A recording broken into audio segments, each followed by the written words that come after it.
e em um ato público em São Paulo, hoje cedo, a ex-ministra do Meio Ambiente, Marina Silva, anunciou o apoio à candidatura de Lula para presidente. Em entrevista coletiva, Marina afirmou que, nesse momento, Lula é o que tem maiores e melhores condições para derrotar Bolsonaro. Vamos acompanhar um trecho.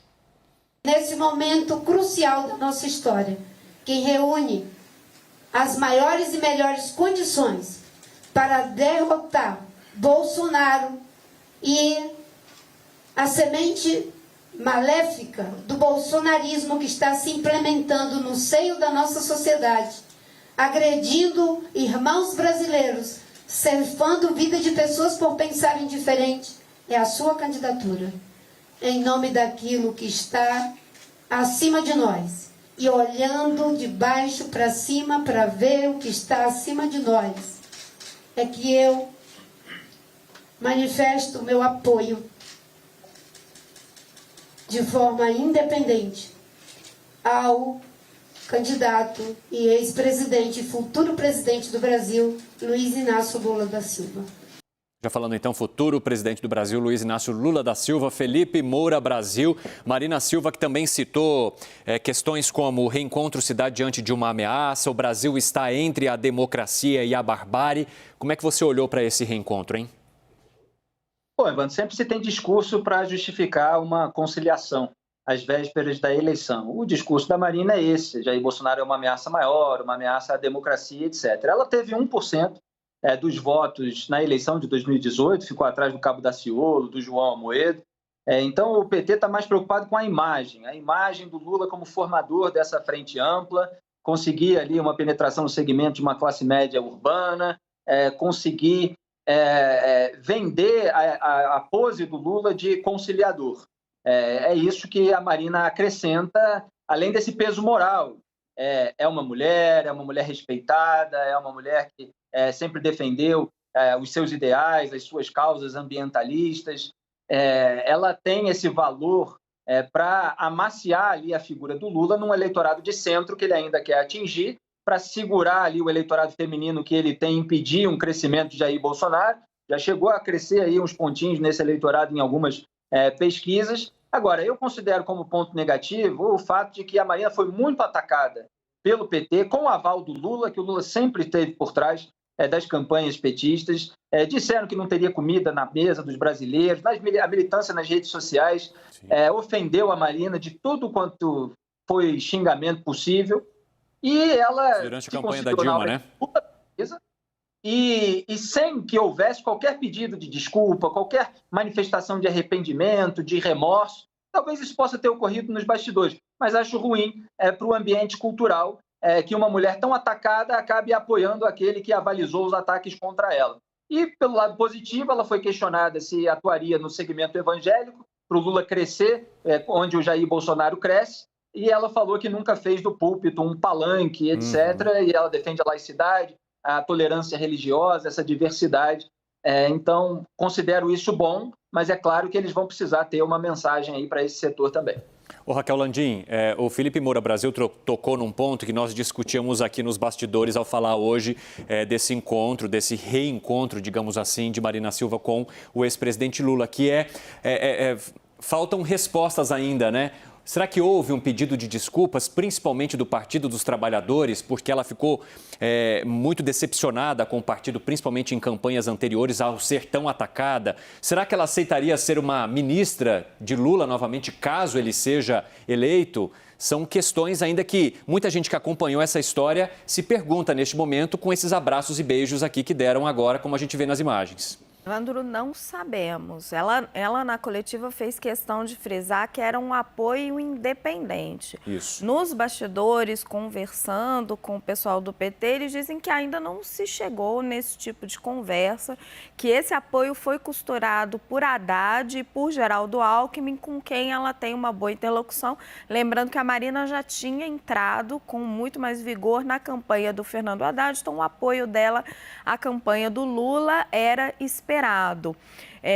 Dentro do PT se repete muito esse discurso de que a bronca dela era com a Dilma e com o João Santana e não com o Lula. Os dois tiveram uma reunião ontem, só os dois, onde a gente não sabe o que foi tratado, se houve um pedido de desculpa pelos ataques, né? Em 2014, como o Felipe lembrou, ela defendia uma proposta de um Banco Central independente, que acabou sendo implementada no governo de Bolsonaro, e o PT disse que por causa disso ia faltar comida no prato, uma coisa estapafúrdia, sem pé nem cabeça.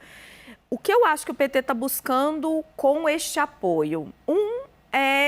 Não é exatamente voto, embora qualquer 1% neste momento esteja fazendo diferença para o Lula, porque ele está tentando fazer um esforço para ganhar no primeiro turno, ele não pode dizer isso abertamente, mas é muito mais uma questão de imagem. É a mesma jogada que ele fez com o Alckmin, de dizer, eu sou a frente ampla, eu sou a única alternativa a Bolsonaro. É isso que eu queria tocar com você, Yuri. Nessa campanha, a gente tem acompanhado muitos movimentos que vão, de certa forma, dando um tapa na cara da história, porque vimos uma aproximação de Alckmin com Lula, como a Raquel acabou de citar, e eles eram adversários, né? Enormes lá no passado. Agora, vimos esse reencontro também entre Marina e Lula. O que enxergar desse movimento de, até então, pessoas que eram adversárias ou que tinham rompido, retomando um relacionamento e, mais do que isso, trabalhando em prol de uma campanha que é a do ex-presidente Lula? Evandro, acho que para a gente conseguir entender esse movimento, a gente tem que saber o que é a relação de Lula e Marina. Não é uma relação qualquer, são pessoas que militaram juntas desde antes do PT, ainda no fim dos anos 70. Marina, como muita gente sabe, mas talvez muita gente não se lembre, ela atuou ali com o movimento dos seringueiros no Acre, junto de Chico Mendes, que foi assassinado lá nos anos 80 ainda. É muita história para trás. E aí, o que ficou muito evidente dessa conversa de domingo de mais de 2 horas, que foi uma conversa justamente de muito mais pelas memórias do que eles viveram, da coisa de conhecer, de ter visto os filhos um do outro crescerem, ou seja, tem uma relação afetiva muito forte. E aí, acho que até vou pedir para o Cláudio Cordeiro rodar um vídeo que eu fiz ali na hora que eles estavam indo para a sala onde foi feita essa coletiva, que mostra muito o espírito que eles estavam. A gente, se puder ouvir o que o Lula fala, o tom de brincadeira ali que ele fala.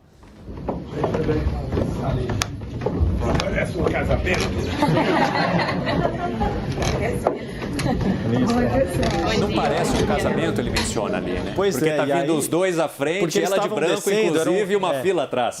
Porque era uma escada que eles estavam descendo e tinha um cordão de isolamento para chegar na sala, que era uma sala muito pequena, muito apertada, então a gente ficou ali do lado de fora. E aí depois, na saída, eu conversei com a Marina e brinquei com ela, falei, olha, é o capítulo final da novela, o casamento ali, né?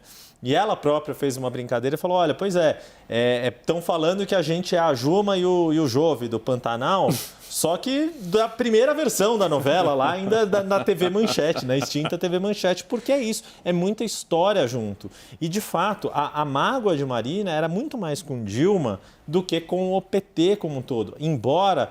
Numa das falas dela hoje, ela tenha feito as críticas ali também a essa incapacidade de diálogo do PT com o PSDB, quando essa era a polarização política, quando Lula e Alckmin frisa, disputaram. Né? Se tivéssemos tomado essa iniciativa lá atrás, não teria chegado a Ela também este entregou ponto. um projeto para ser implementado no plano de governo de Lula relacionado ao meio ambiente, né? Exato, foi entregue ontem. Um dos principais compromissos disso é a criação dessa autoridade nacional sobre mudanças climáticas, que depois da entrevista ali, a Luísa Mercadante, que coordena o programa de governo, explicou para a gente, para alguns jornalistas ali falaram com ele, que poderia se inspirar, por exemplo, no que foi a Autoridade Olímpica Pública, que também é uma instância que reúne vários ministros, outros níveis de governo, para se cuidar de um problema que é muito grande, que é transversal.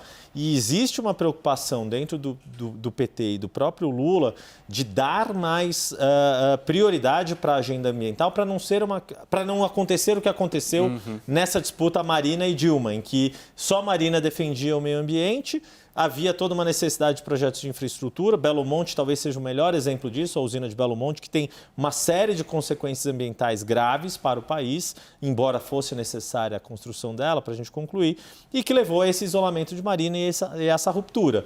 Lula falou, olha, o meio ambiente tem que ser uma preocupação de todos os ministros, não só de um ministro. E ele próprio tem colocado essa pauta em algumas das suas falas justamente para tentar mostrar que há não só a pose para foto, há uma mudança de percepção das coisas. Se vai funcionar mesmo ou não, aí então, só a prática eu colhi algumas dizer. impressões, não só entre os ambientalistas, mas também entre o empresariado que tem um apoio robusto a essa agenda. Que é muito próximo, inclusive, de Marina, né? Dessa impressão sobre essa agência, né? A princípio, as pessoas dizem que faz sentido você ter uma agência de segurança climática, porque é exatamente essa abordagem transversal que o Yuri falou. É um tema que envolve várias partes do governo.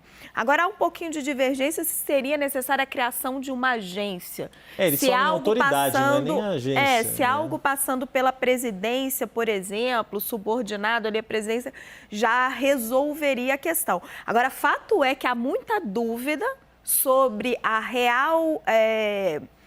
o real compromisso do PT de abraçar o meio ambiente como uma ferramenta de desenvolvimento, porque o partido até agora não fez isso. Por enquanto, é apenas um discurso, né? Quando esteve no poder, reduziu sim e muito o desmatamento, mas ainda tinha aquela ideia antiga de que o desenvolvimento passa por desmatar e não por preservar. Bom, eu quero até jogar agora para o Felipe Moura Brasil, né, um pouco dessa discussão. Raquel Landim mencionou ali, Felipe, que essa imagem do reencontro ela é mais produtiva para reconstruir uma imagem do que para acolher votos. Você tem essa mesma opinião em relação a esse movimento? Sim. Eu estava falando aqui que ela teve 1% só em 2018, ela não tem ali um eleitorado fixo, embora, evidentemente, seja uma candidata forte a deputada federal, porque aí, para ser eleita para a Câmara dos Deputados, você precisa atender um nicho menor, ela tem um recall, ela é muito conhecida e ela tem grandes chances aí de ser emplacada na Câmara dos Deputados. Então, essa aliança é muito mais conveniente para o Lula. Então, a questão é por que a Marina está fazendo esse movimento?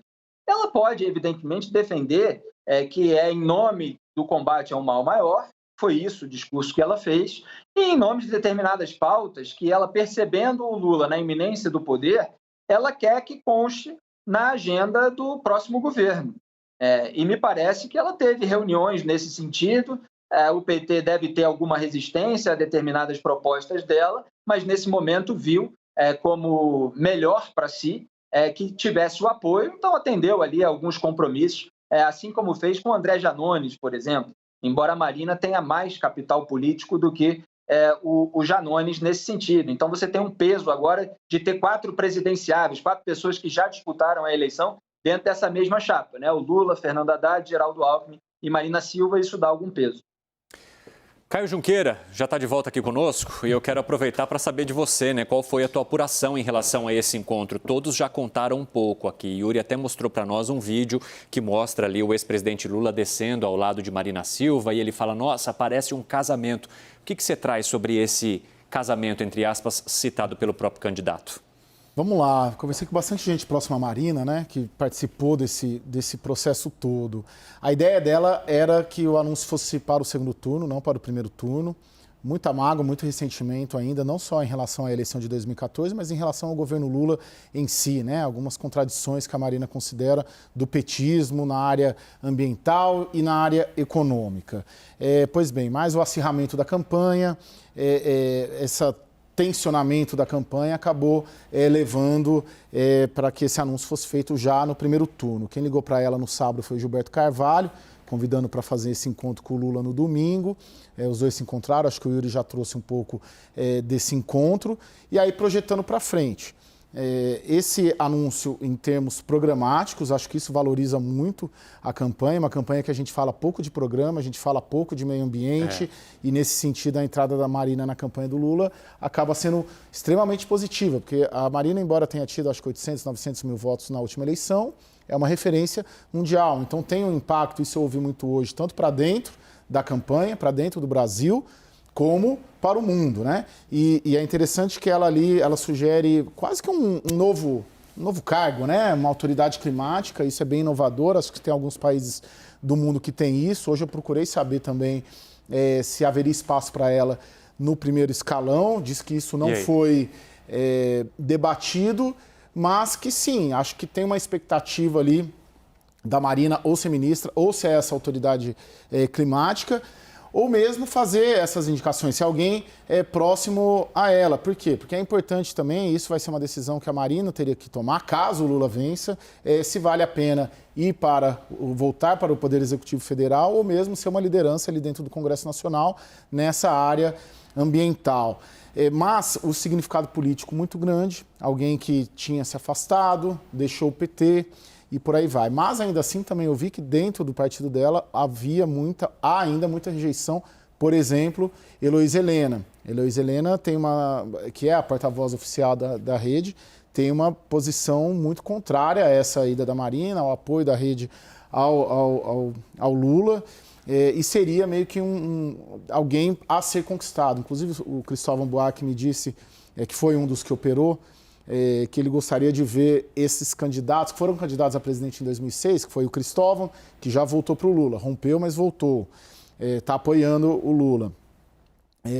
A própria Heloísa Helena e o Alckmin, né? Foram os 3 adversários do Lula em 2006, e aí, se a Heloísa Helena integrar esse campo, essa frente ampla, seriam todos os candidatos, os principais candidatos em 2006, nessa chapa do Lula. Achei muito interessante, o Cristóvão me relatou uma conversa que teve há 2 meses com a Marina, uma conversa de 2 horas, tentando convencê-la, e ela ainda nesse projeto de no segundo turno sim, no primeiro turno não. E eu perguntei como que foi essa conversa, né? Disse que foi numa casa de um amigo em comum, inclusive a esposa do Cristóvão estava lá no Lago Sul, em Brasília, e que ela punha todas os pontos negativos que ela via no petismo e na era petista. E que o Cristóvão me disse que falava para ela, poxa, na educação eu também tenho muitas críticas ao petismo. Me incomoda o fato do Lula falar muito de acesso ao ensino superior e não falar de melhorias na educação básica, né? De você fazer cursos bilíngues, você melhorar nossos alunos na matemática, no português. Ou ainda, né, na manutenção de estudantes que façam parte dos chamados analfabetos funcionais que estão na escola, mas que não conseguem se desenvolver. Ele falou, o Lula fala bastante nossa, subiram tantos, se formaram, mas não fala da qualidade do ensino básico e do ensino médio. E que a Marina, na visão dele, nessa conversa, deveria ter essa visão. Que não é na área ambiental, na área econômica, extremamente positivo, mas que dentro do quadro era e é a opção a ser feita. E por isso que o Cristóvão tomou essa opção, mesmo tendo críticas à educação do PT. E aí acabou a Marina fazendo também essa opção. Só para a gente arrematar esse assunto que nós estamos falando agora, Raquel Landim mencionou muito sobre meio ambiente e sobre essa possibilidade de se ter um órgão para justamente regular e fazer esse acompanhamento aqui no país, essa proposta apresentada por Marina Silva. Recentemente eu estive no estado de Mato Grosso e uma das reclamações lá era justamente a falta de um monitoramento que viesse de cima para baixo de uma só vez. Então, alguns produtores rurais sequer têm a possibilidade de conseguir garantir o seu cadastro rural porque os sistemas não são integrados e levam anos para conseguir garantir que as suas terras sejam, de fato, identificadas pelos órgãos estaduais. E mais do que isso, há também uma controvérsia muito grande, um questionamento desse setor em relação a locais que seriam desmatados e que sejam, de fato, áreas de proteção ambiental ou que sejam áreas que, de fato, estariam dentro de propriedades que seriam regularizadas por esses locais e que, por falta de um sistema, isso, de fato, não acontece. É pedra no sapato do candidato à reeleição Jair Bolsonaro, mas é algo que precisa ser mais discutido também por outros candidatos, inclusive justamente por Lula neste momento de se achegar mais a Marina Silva, Raquel? Olha, Evandro, essa aproximação com a Marina Silva certamente não ganha votos entre o agronegócio, né? Não é por aí, não foi isso que o Lula quis fazer. Eu acho que essa criação dessa agência ela pode ser ou de um special envoy, né, um enviado especial, como é o John Kerry nos Estados Unidos. Ela pode ser muito importante porque o Brasil ele já está sendo muito cobrado para ir além das promessas. O Brasil vai precisar mostrar resultados muito práticos. Então, precisa ter algum grupo que coordene todas essas ações e que realmente consiga transformar o que é plano em resultados efetivos, né, Yuri? De redução do desmatamento, para você conseguir alcançar as metas que o Brasil se comprometeu na última COP. Nessa próxima COP, o Brasil vai ser muito cobrado. A gente está numa posição difícil. Esse documento que foi entregue pela Marina faz menção, por exemplo, do CAR, do Cadastro Ambiental Rural, para ser concluído até 2025. Porque tem uma série de estados que está parada exatamente porque o sistema não leva em frente os documentos que já foram apresentados, inclusive, pelos produtores rurais. Exato. Fala em criação do mercado de carbono, ou seja, tem uma série de mecanismos ali de política pública concreta para se atingir melhores resultados na questão ambiental, além, é claro, de retomar a estrutura de fiscalização. Lembrando que foi na gestão de Marina Silva que houve a maior queda de desmatamento da Amazônia, mas eles deixam claro que não é só a Amazônia, os outros biomas também são importantes. O Cerrado é fundamental para a questão do acesso da soja brasileira aos mercados internacionais, enfim, tem uma série de questões. Mas acho que ainda para falar de Marina, tem um outro aspecto que é importante, Evandro, geográfico e sociológico, que a gente mencionou en passant, essa história dos evangélicos e qual é a capacidade de Marina de ajudar nas agendas. Num primeiro momento, ou seja, no primeiro turno, só dá para ser Estado de São Paulo porque ela tem a própria campanha dela, deputada federal. Mas a conexão dela com Haddad, com Alckmin e com Lula aqui no estado de São Paulo é importante, inclusive, para não se perder votos que Lula tem perdido e tentar conter o crescimento de Bolsonaro aqui. Num segundo turno, aí sim pode ser que se pensem em agendas fora do estado de São Paulo e aí sim também aproveitando, não fazer proselitismo político dentro das igrejas, mas aproveitando a conexão que Marina Silva consegue criar com eleitores evangélicos, como ela diz, tratando como cidadãos e lembrando que o Estado é laico e que isso é fruto da reforma protestante, o Estado ser laico, ou seja, tem também essa conexão, resgatar esse tipo de princípios e valores para daí sim, no segundo turno, poder avançar também nesse segmento que é importante para a campanha de Lula.